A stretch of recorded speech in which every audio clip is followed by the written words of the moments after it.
Wahia ka noi I kalai ike I mea e ho'ola maoli ia I he ʻŌlelo I ane halapohe.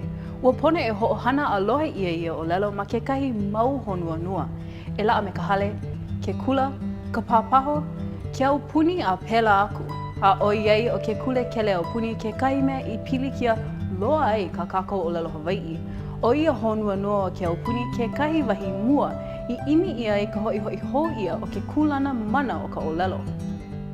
In 1978 at the Constitutional Convention, the reason for making Hawaii the official language in addition to its cultural overtones, it was twofold. It was the restoration of the culture and it was the idea of preserving Hawaiian rights within its own language. Ma kona lilo ana he kia aina no ka moku aina mai ka makahiki 18 kana 8 ai ka makahiki 18 kana 9 ua ho'o mau ia no keia pai ana I ke ola o ka ʻŌlelo e kia aina waihe'e. So a number of things happened. First, we changed the legal rights of Hawaiians with the Chilean language. We created schools, specifically Hawaiian language schools, and where people could learn and regular academics in their own language. And two, we also made it possible for all the children of Hawaii to get a taste of, at least, what it was to speak Hawaiian, what it is to understand the culture.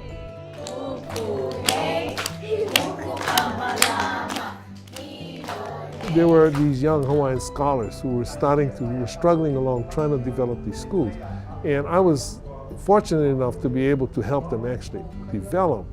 And one of the first experiences, a lot of these things don't mean much if we're just talking about it kind of like, academically. But they brought a whole class of kids to my office at the state capitol, and they were all speaking Hawaiian, running around. This is something you never saw, and I was fascinated by this.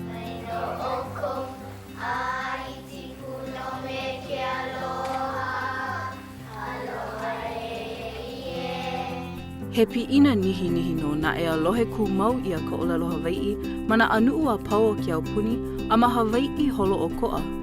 Ua holo mua no na e ka ʻŌlelo Hawaiʻi ma ka hoʻopaʻa ia ma ke kāna wai o ka mahina o Pepeluali, ka mahina ʻŌlelo Hawaiʻi ma Hawaiʻi nei. The month of February shall be known and designated as ʻŌlelo Hawaii Month to celebrate and encourage the use of the Hawaiian language. Mau no hoʻi ka ʻimi o ke ola o ka ʻŌlelo mana ano a pau I hiki ma ke aupuni moku aina. He nui no na e ka hana e pono ana ma ka pai ke ola o ka ʻŌlelo mana honua like ole o ko kākou nohona. Ai, he mea nui ka ike ia, ka lohe ia, keu aku ke kako'o ia o ka ʻŌlelo Hawaiʻi I loko ia poʻaia pili o ke aupuni a ka ma ke ano he maka koho I keia manawa no kākou. Koe aku ia, pono kākou ka Hawaiʻi e noʻonoʻo ka akalai no nā wahi e kālele ia no ka hoʻoholo mua ana I keia mua aku. O imi ka lili kekahi o ko kākou ʻohana o Iwi TV I komo ma kekahi mauhana I loko o ke aukahi hoʻola ʻŌlelo Hawaiʻi. A I keia manawa ke kokua nei ma ka hoʻoholo mua I kekahi papahana e paʻa ai nā pilina a pōʻaia pili hou aku no paha no keia mua aku. I loko o ke aukahi hoʻola ʻŌlelo Hawaiʻi e hana ana I nā anohana like ʻole.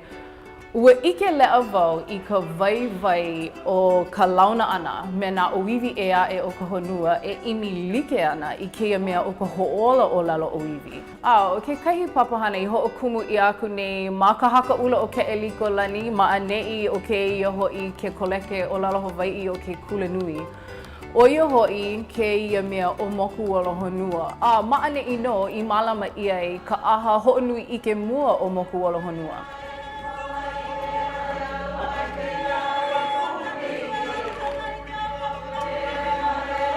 O ka pahuhopu nui no hoʻi o moku olo honua, o ia ka hoʻakoakoa ana I nā kanaka aloha ʻōlelo ʻōiwi o ka honua nei a puni. No ka walaʻau kuka noʻonoʻo kālailai I nā kiʻinahana ai ʻole nā kaʻakalai maikaʻi loa I hiki ke hoʻohana hou ia ma kekahi mau kaiāulu ʻōiwi like ʻole o ka honua. The kind of power and effectiveness In an alliance, it's really important, brings much quicker resource and resolution to an issue. For indigenous peoples, language is our life. It has been a very difficult struggle, but we are surviving. I see this as an opportunity to build bridge between what we are doing as indigenous peoples with donors, with universities, with other different organizations, institutions, and actors. The last option for us, I think, is to look at a Māori cooperative that gets everyone working in the media space, radio, television, all the online agencies, all the tribal units with what they're doing with media, collaborate together and have a Māori cooperative that works with our Indigenous brothers and sisters and then takes on the world. Even though some might think that we're in a better space in regards to how far we've come in Aotearoa, we don't have all the answers. When we've gone through hard times back at home, you need this sort of inspiration. All of us are on this waka and we're going to a place that we've never ever been before. And we need to decide, well, who do we need on this waka? You definitely need people to support you in the hard work that we do. You can be very, very local in where you live. I mean, we live in a family and a community of Gaelic speakers, and yet our outlook was global. You know, we had a view which was global. So we have different experiences, but they're shared in so many ways, and friendship gives inspiration and motivation to us. It's also a learning experience for us, so we get to think a bit more deeply about what we're doing and why we're doing it. Maybe we create a document that addresses a need for a special rapporteur at the UN level for global indigenous language. We need to take the lead as indigenous peoples. We need to rely on ourselves. And this kind of initiative shows that if we work together, if we also take our own initiatives, we can go far. This is an advantage to have more languages. To be bilingual, to be multilingual, it's a richness. It's not your fault. Oia ka nani o ka launa me ke ia mau kanaka uiwi ea I ano nui loa ko la ko holomua ke kahi ma ka ho'ola ʻŌlelo. Hiki ke ike ina ki ina ho na ki ina o ko'a a aka mai loa. Hiki pū ke wala au nona mea kupono ole ke hana ia. I ole kako e hana I ke la a ale like ko holomua. A ka o ka mea nui e ki I kako I kela mau mea, ale no ka ho'opili wale aku, a ka ho'i mai I kela ike a no'o, he aka mea kupono no kako ka Hawaiʻi no ka ho'oholomua I ka ʻōlelo Hawaiʻi no ka mea, aia nā haʻina I loko o kako. It's just people don't see the importance of what we do yet. We need to be resilient and we need to have conviction and strength. Ia ka koe I mea nei na kaakalei kupono e ho'oholomua hou aku ai I ke aukahi ho'ola ʻōlelo Hawaiʻi na ka hanauna hou I po mai kai ka hānai a ho'ona awao ia ma keia mau I ke halau ʻōlelo Hawaiʻi e lawe aku ia I ke a haku hou I na po ai a pili e pālau laha ai na kihi e hao ka aina I ka ʻōlelo Hawaiʻi e ola mau ia I ke nani lua ole o nā kupuna.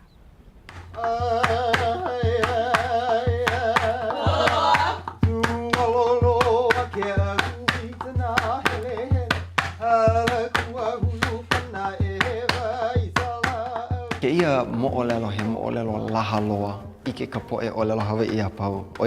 O hi'i aka paha kekahi o nā mea kaulana loa I ka mo'olelo kahiko.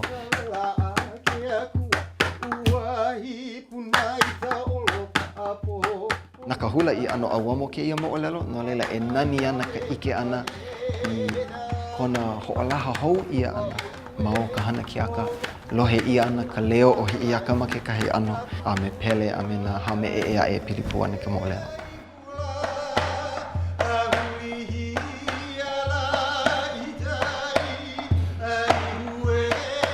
Ua ho'okahua ia he hana ki aka ʻōlelo Hawaiʻi hou nona ka inoa o nā kau a hi'i aka.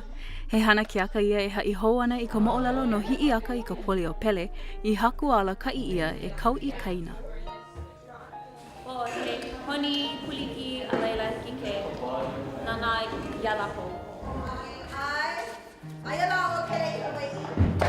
Ia ni au I hele I kano ka aina au mai ke kai.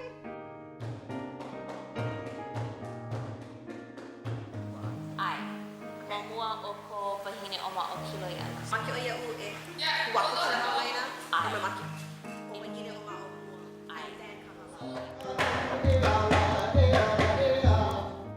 Ma keia hana ke aka no e lohe ia ai nā mele a ea oli hou, a e ike pū ia ai nā hula I haku ia no keia hana ke aka me kona mo ʻŌlelo.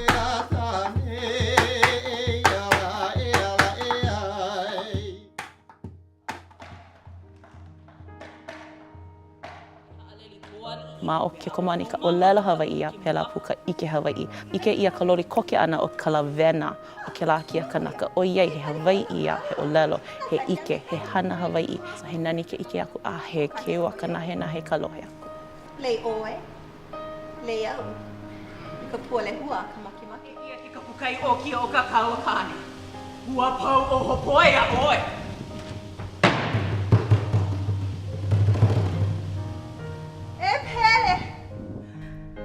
Nā nea no hoʻi ka pepe au I ke kani o keia ʻŌlelo I aloha nui ia. A ole na e ko ka Hawaiʻi pepe a wale no. O iai ua komo ka ʻŌlelo Hawaiʻi ma ka pō aia pili o ka epekema kilo o nā iao. Ha e lohe ia ana e ka nui poʻe o iai ua kapa inoa Hawaiʻi ia ke kahi hoku a kahi a ike mua ia. No ke ano, ka wehewehe ia o ke ano ke ia mea hoku naʻi. He ano mi oi kona ano no ka mea ua komo mai ke kahi ao o koʻa ke kahi ua komo I loko ko kākou poila a kahi a ike ia pā ke ia ano I loko o ka wā o la kānaka poʻe nāna I ke ia ano. No leila nui ka pihoi o ke ia poʻe epeke ma kilo hoku. Kapa ia he hoku naʻi ke ano po ako nui lo ihi wahi a ka nuhou. Pela e māua hoʻi o ka iu ka u o hana ke kamahi nei hui ai no ka mea hana oia ma ke ia hale kilo hoku o imiloa. Me ka manaʻo kupono pa ke loa hei no Hawaiʻi a kupono ke ia noʻonoʻo. O iai ua ike ia o ia ma ke hale kilo hoku ma hale akala.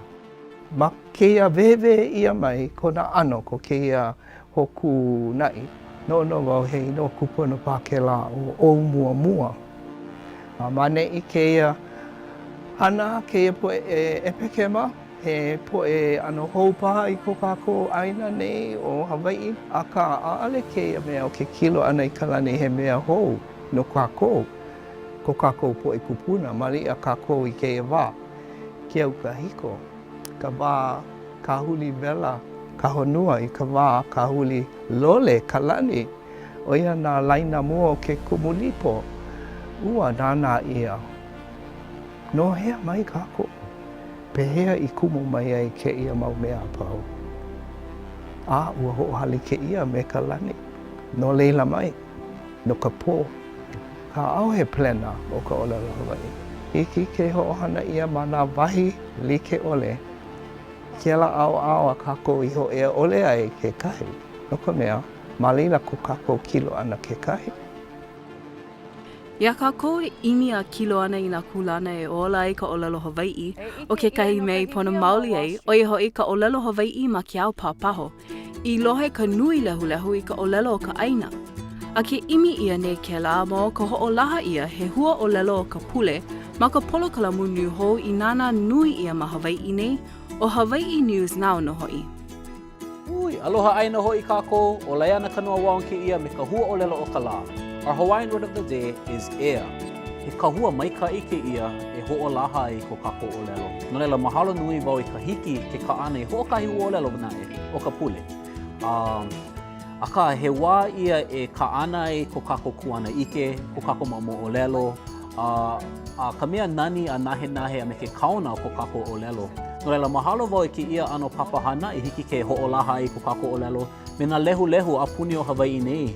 A he kule ana nui ko kākou e malama I ko kākou mauloina a e hoʻike a ʻaʻo aku mai ko kākou kuana ike.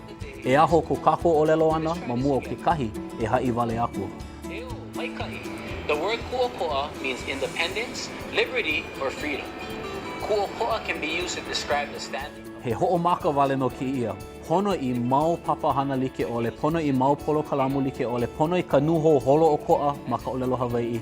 Pono I nā kiʻeonioni ma ka ʻōlelo Hawaiʻi, nā pāʻani, nā ke ake la ka game show no hoʻi ma ka ʻōlelo Hawaiʻi. He mea nui ka hoʻākea ana I kēia hana a ka hoʻohohonu ana ma nā hana like ʻole I mea e maʻamau ai o iai kēia ka ʻōlelo o kia aupuni.